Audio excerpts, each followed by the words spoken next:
da President Bashar al-Assad walimira bwebembezo mu ihanga rya Syria munywano wa Putin n'ihanga rya Russia babiri bahereze bari mu site ya Homs a military college batendekera abasirikare mwene babiri barya mukorogo kuba passinga kuko bafutendeka abasirikare ukahurira ngo baba passinga rakawewe tabayita bazire babo mwize murebe amahagutendekire Syria site ya Homs babiri babesere baryaho enkuyanja y'abazire bizire kureba abasirikare bar passinga aha military college omusite ya Homs batirwe nkuba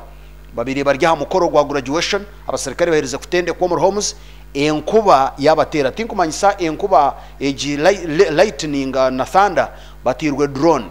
tire kigombe cyarugire kikagira ngo drone jo nito tugitire abasirikare bamwe bafire abandi abazira babire bizira mukoro bawutazbwa obutaka bwacweka enduru yasheka ogubire guryo mukoro go kupassinga gwahendera abasirikare n'abantu babulijo babire injured severely reka tubirebe omuri Syria. The city of Homs, the defense minister was reportedly at the event. Syrian state television reported several people have been killed and many more injured. Families invited to the ceremony are among the casualties.